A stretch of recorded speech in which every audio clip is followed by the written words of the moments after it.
My plan for this week is to talk mostly about teaching yourself stuff by reading, because it is one of those fancy skills that's actually shockingly difficult to master. And I know, because I honestly read a lot, and I read a lot of like nonfiction stuff I want to know, things I want to pick up. And let's be real about most of the books I've read, I have a vague recollection of them, and they're sitting somewhere in my Kindle if I need them, but I don't remember most of the details from them. And that ain't going to cut it for college classes. You've got to actually have some idea. So when I actually do want to learn something really specific from a book, I have some strategies that I use, and I've broken them down so that I will go over them over the course of this week. So I'm going to start with sort of my first point of reading. Okay, so the first thing you want to do is know what your goals are for the reading. So, are you trying to learn specific pieces of terminology? Are you trying to get an overall sense of what it is? Are you going to be quizzed on this later? Or is it going to be open book later? You read differently depending as to whether you need to know the information or reference the information. And I think that's really important. So, when I do most of my reading, I know I can reference the information, but if I am reading so that I need to memorize it and recall it later, I will do it in a different manner. So make sure you know what the goal is and how much of it you have to accomplish. So how much reading do you need to do? And what is the goal for that piece of reading? For my students, reading is actually pretty obvious because I give them definitions. The goal is to know what those words mean by the end of the reading and maybe have a sense of how they work together. So that's most of what I go for as main points, which actually brings me to the next part, which is the next thing you want to do is know what the key concepts of your reading are going to be. So you look through the entire reading passage, even if you're not going to read it all right away. So if it's a textbook chapter, for instance, you want to look over the entire chapter.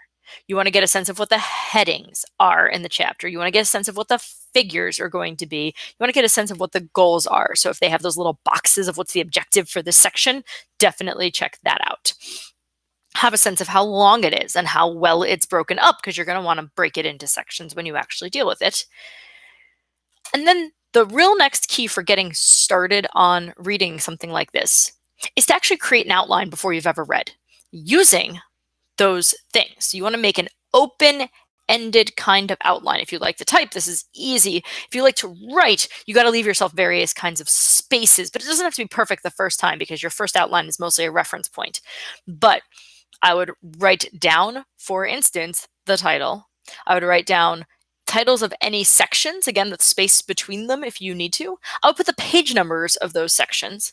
And if anything has figures, I would also put in the figures that go along with it. If you really want to get ahead of learning terms while you're reading, as you're going in each section, scan through and also write down the bold words so that you're ready to define them. But give yourself still extra space for more things, because there's always concepts beyond the words that you need to be interested in.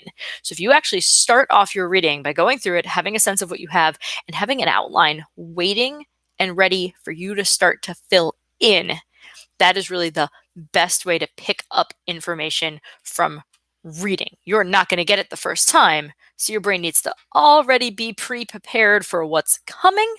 And you need to be pre-prepared to put it into spots. If you have to suddenly start writing things down randomly, it's not going to work as effectively. So those are my suggestions for that. I will actually probably turn this whole week of reading tips into some kind of document if I'm real good and provide that. Maybe I'll start it today and make it a living Google Doc. Those are my favorite kind. Hey there, I hope you enjoyed those tips and that bit of information. If you want more from me, you can please like and subscribe to this YouTube channel. I talk about ADHD, study skills, college student stuff, science, biology, and a bunch of other, well, things that are interesting to me. You can also follow me on Twitter at DocBarlett, DocBarlett. See you later.